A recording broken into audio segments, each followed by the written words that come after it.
There we go. We are live here at September 10th, and I'm trying a new mic setup. So if it's too loud, please comment because I'm listening in the headphones and it sounds kind of loud, but it could just be my headphones. So, hint, if you're listening and you think it's too loud, you could turn it down. But just let me know. So, today we're going to talk about what's going on in Edmonton's real estate market. And as always, if you are watching live, I do have my comment section open so we can answer questions. I am going to dive into some different areas in Edmonton and around to kind of talk about what kind of product we have available.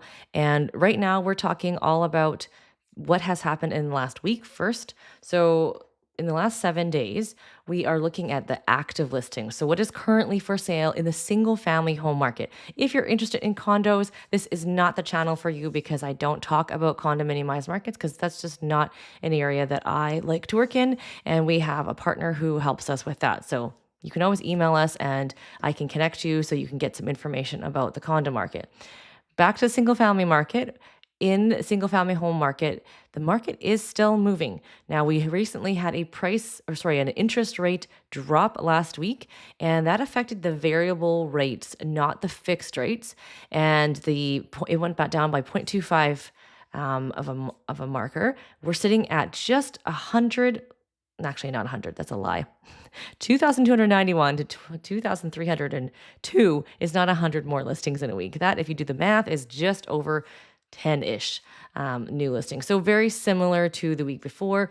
In September, it is school. I'm sure if you are a parent, you're busy running around getting all your kids back into their activities and back into routine. And so you can imagine most people aren't putting their houses up for sale, but there are still people looking and trying to get in before that dreaded cold weather starts. And if you haven't noticed, Sunday was like summer, like 30 degrees, which is nuts.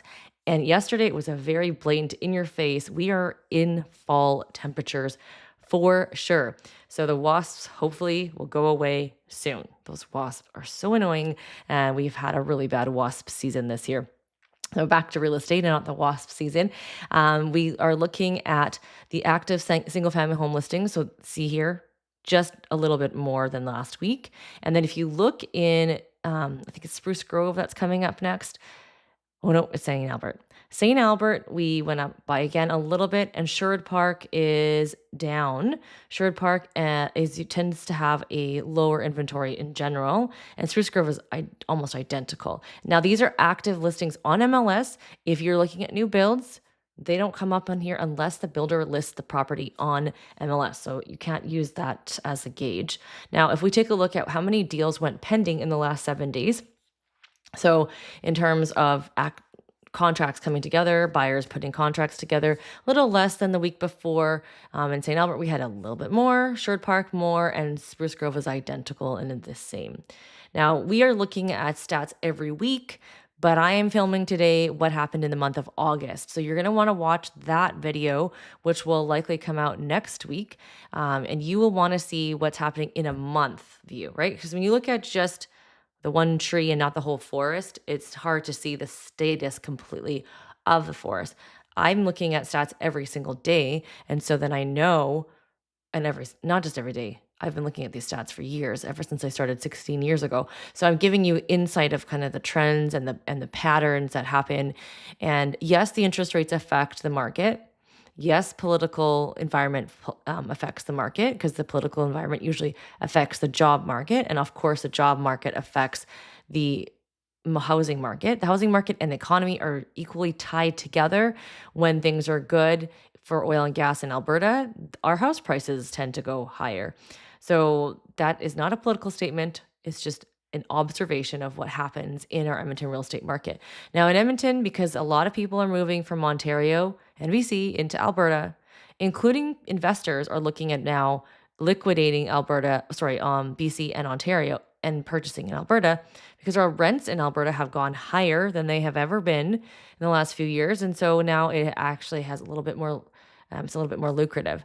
When you're buying an investment property, you are putting 20% down or more. And guess what? That interest rate is different.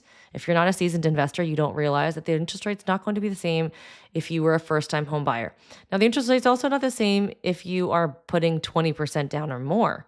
I know, seems counterintuitive. It seems that you are putting more money down. Shouldn't you get a lower interest rate? That's a beef I'd like to talk to whoever is in charge of that. But obviously, it's because of the risk that's being involved. They get the they get coverage and they get more money. I mean, at the end of the day, it's a money making thing. So let's just not get started there. Let's take a look at sold before I rip into what's going on in the different areas in Edmonton.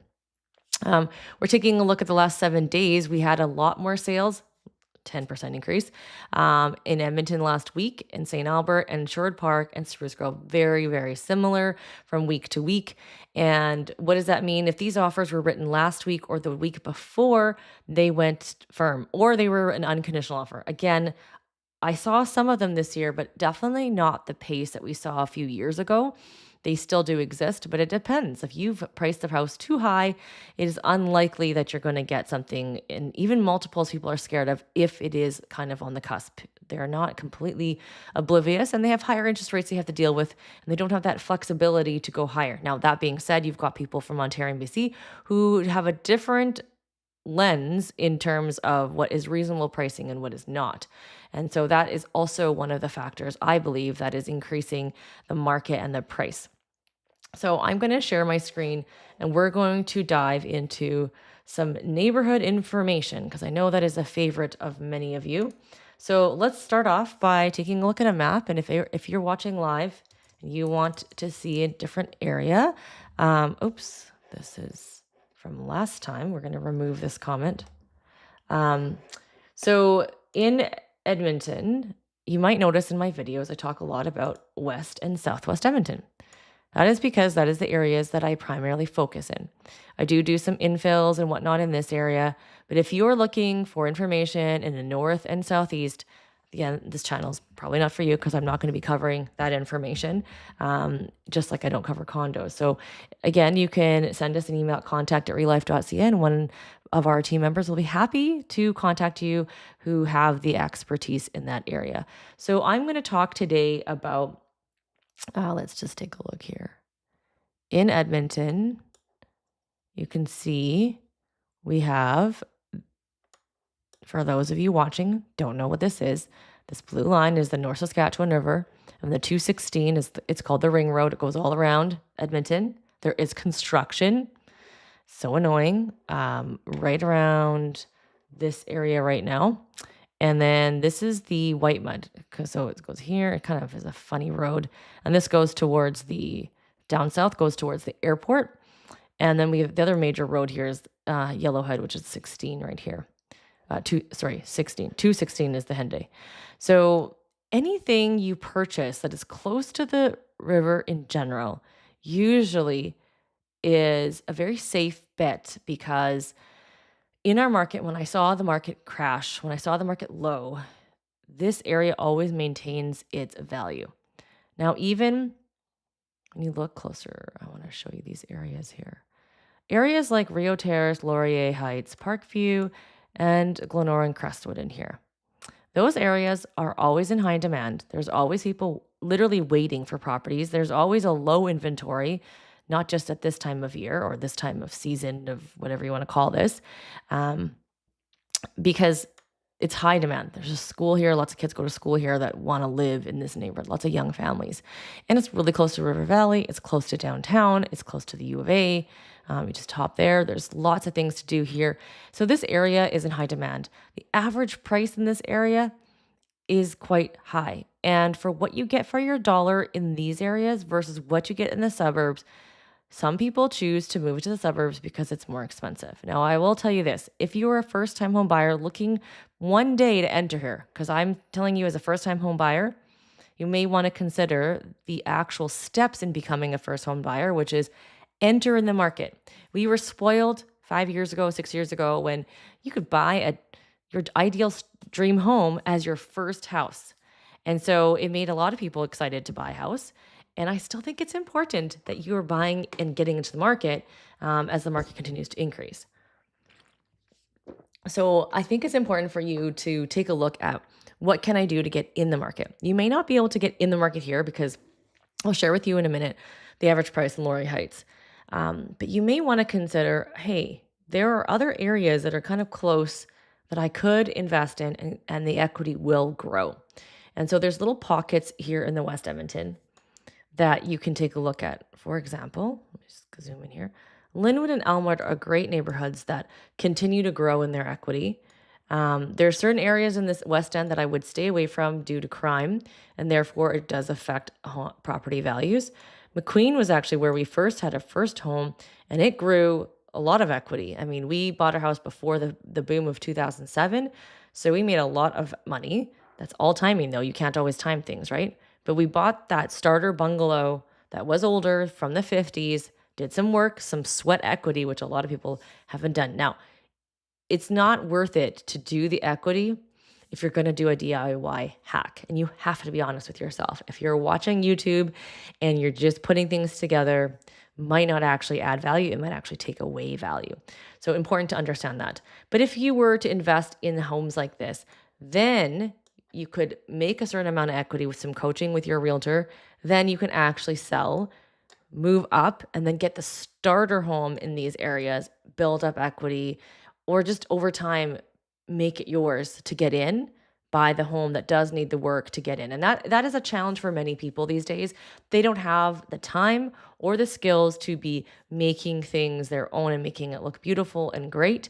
So then they have to buy something that's already created or renovated, and then you pay a price for that. And there's nothing wrong with paying a price for that. You just have to understand that. Now, people do pay the price no matter where they are. You can pay the price here, and you can pay the price in this area, and you can pay the price in this area. Everything gets you different types of homes. And that's what I'm going to show you today. The steps in which you can kind of start off as a first-time home buyer. So let's work it backwards. I'm going to show you what's sold in these higher neighborhoods. Let's pretend you really want to move to Laurier Heights. What sold in there? Let's go back 60 days. Okay. So the average price of what has sold in the last 60 days is $598. And you think, oh, that's not so bad.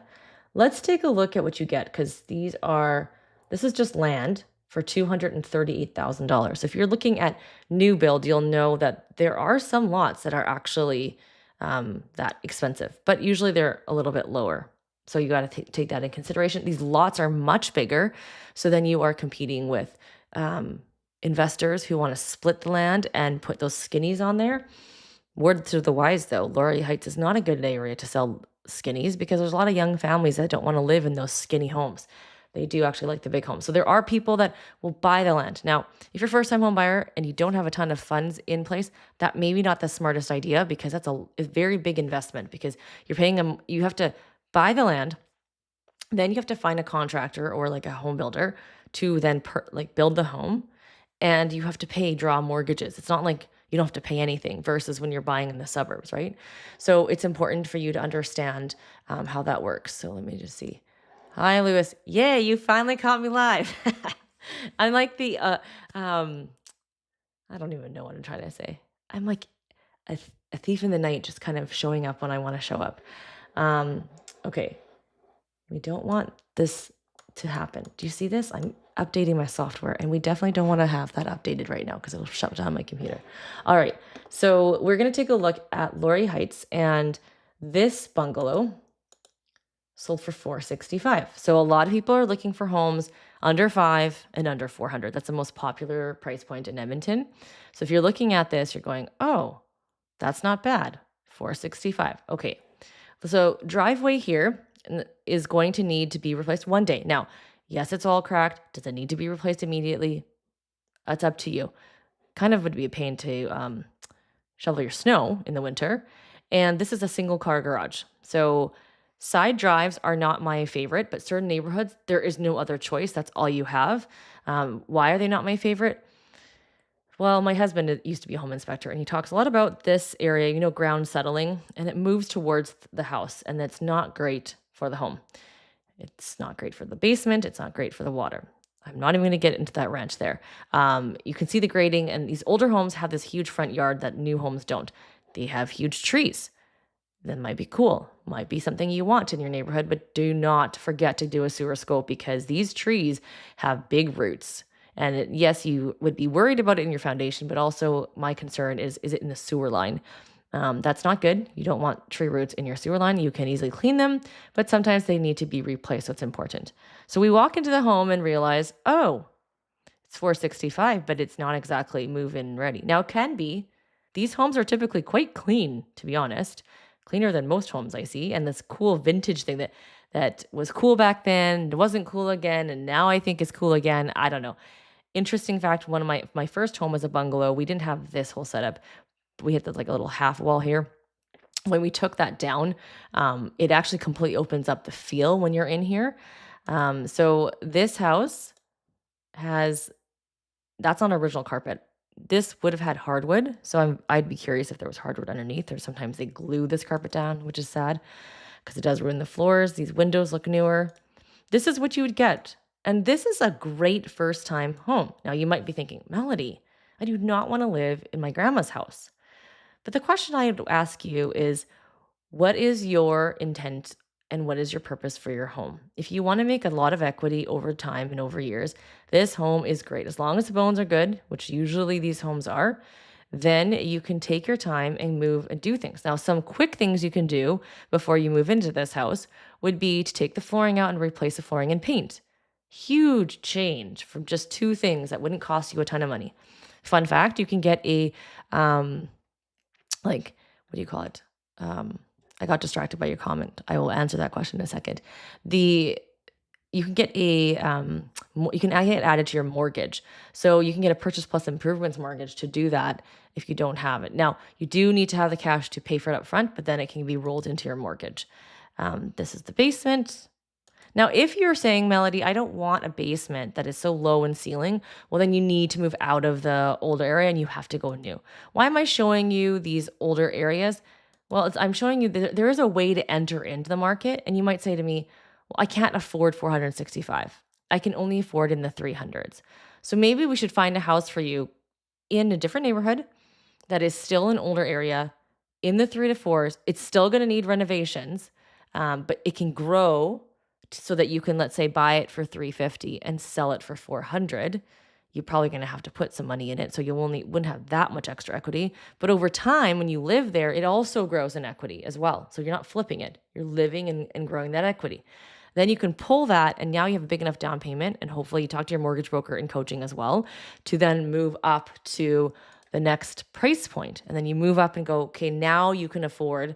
You were able to do 350 before. Now we can get you to 450, maybe 500, depending on how much you've saved on the side, you've put into growing the equity in the home. You cannot just buy a house and just sit there and not do anything with it, right? You do need to improve it. And you also have to be careful how much you improve it, because you need to see what things have sold for in the area, so you're not over renovating anything or putting money where it doesn't matter. So it is a bit more of a planned strategic move when you're doing that.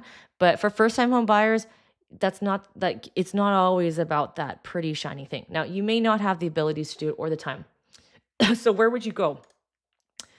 Well, I'd recommend, if you want to take a look at solds up to 450 max, detached single family home in Edmonton. And we're going to go back last 60 days. Oh, see, 688 properties. But we don't want old because 2000 is 20 years at least. There's still 81. I always recommend that you also get 3-bedroom minimum, especially when you're doing an investment and you want to have equity. 2 bedrooms are harder to sell than 3. You also want to have minimum 1,000 square feet. You'll see a lot of drop off there. Well, not too much dropped off. And then you ideally want a double garage, either attached or detached. Now, attached under 450, you can see there's only 10. So let's take a look at those 10 and where they land in the city. So you've got the Hamptons, which looks like that's a bi-level. You've got Canossa, north. This is McEwen, south, 1,538 square feet. This is a 2-story. When I say minimum 1,000, I mean that in respects to a bi-level or a bungalow. Then you've got more 2 stories here under 450, north, southwest, and southwest. You can see this one was in multiples because it was higher than it was actually sold. Let's take a look at this one.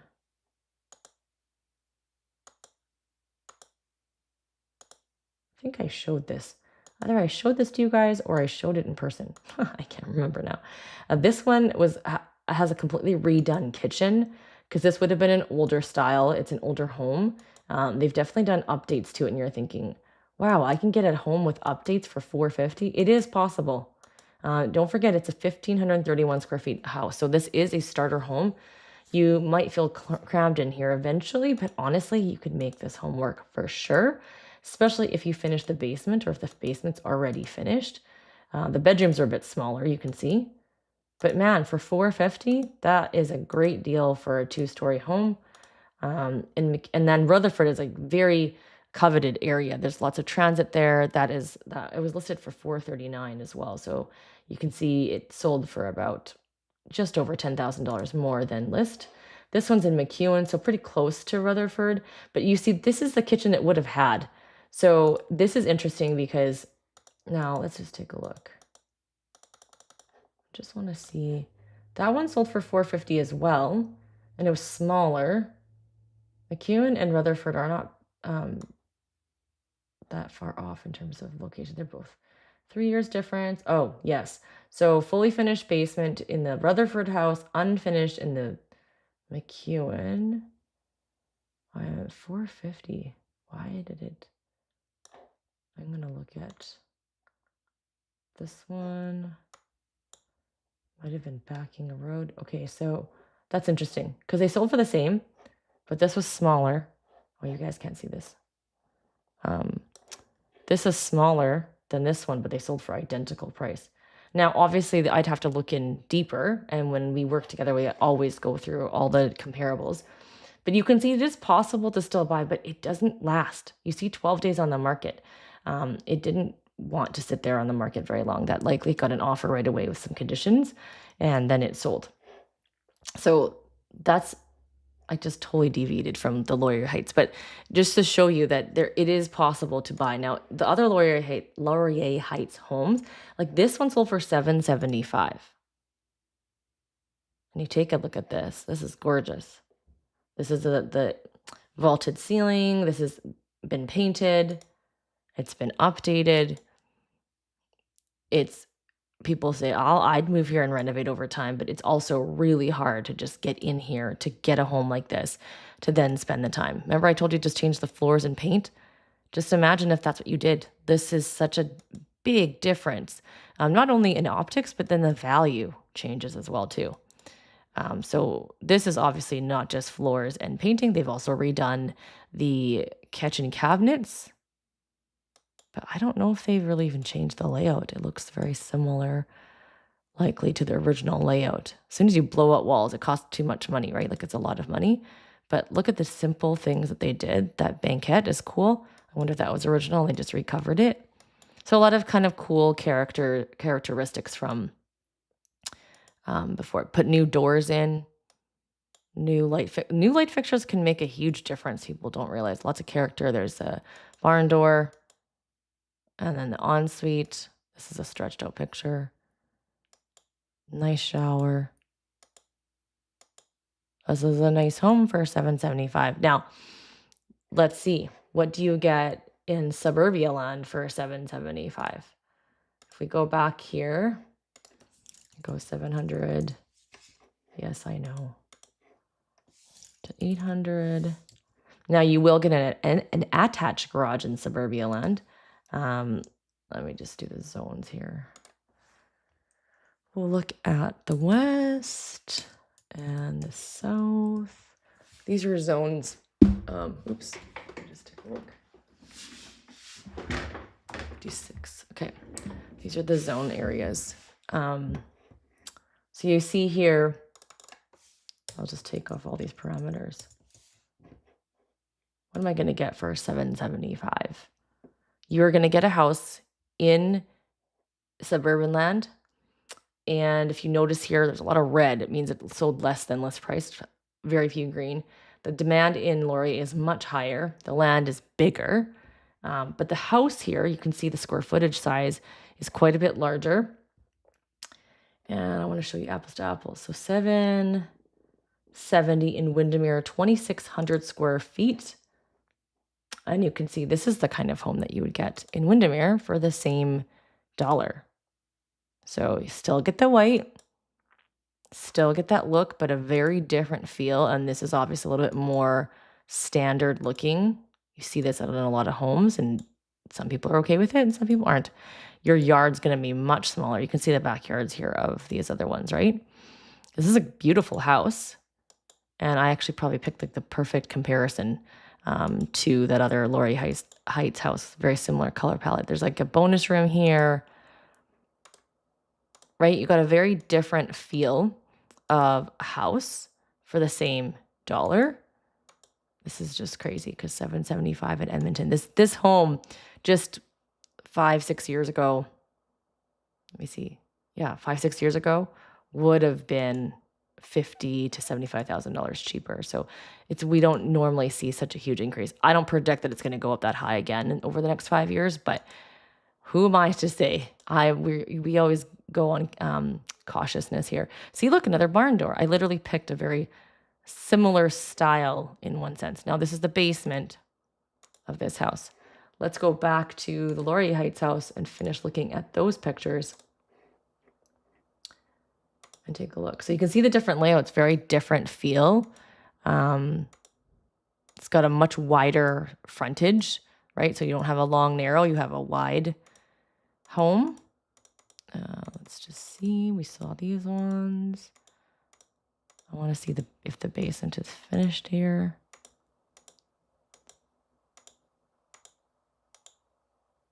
There's the basement. It's like the elevated, bit higher. It's a bi-level, I think. Wood burning stove. Do you see the character difference versus this like that? It's just a different style.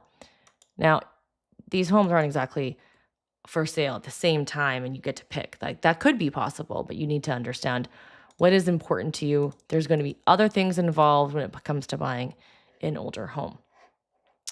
Now, if we take a look at a question here, let me just pop up this question. Any tips for a new investor looking at Edmonton? If you are looking for a home in Edmonton, the biggest tip is to understand location because location is king. So as an investor, you'd understand location. So understand what that neighborhood has done, because what it has done is what's going to indicate what makes the most sense. If you're looking for the rental rates, realtors don't do rental rates here, and they don't rent homes out. I think now some may start doing that, but it hasn't been formally a thing that people do. So take a look at rentfaster.ca and Facebook Marketplace to educate yourself on what places are being advertised renting for. And then take a look into your ROI in terms of what your mortgage payment's going to be on a certain price point. Figure that out, figure the location out. Then we can figure out what kind of house would you be getting. You also want to look at number of doors too. There are some areas in the city here that are more conducive to renting and also the multi-suites. And I typically recommend that you don't just rent out one door, you have two doors if possible, unless you're living in one door and then renting the other. And Airbnbs, I also used to know about them, but then they changed all the rules. And so that's something you would want to look into with the city of Edmonton in terms of the rules that they have there. So today I chatted a lot about just helping you as a first-time home buyer, how to move up. Hopefully that was insightful to kind of show you kind of the different variations. If you have questions and you've watched this after the fact, make sure to let me know and we can dive into some other steps. Maybe next time we'll talk about how do you move up? How do you sell and buy? So who do you know that is worrying about space? They feel like their space is too crammed, but they're concerned about their mortgage renewing, or they are concerned about being able to afford the next place, but then worried about their mortgage. Hint for you, we're renewing our mortgage here right away. And even though the rate's higher, it's not that much more monthly. So do some math and see what you can do to figure out that situation. Thanks for tuning in, guys. Bye.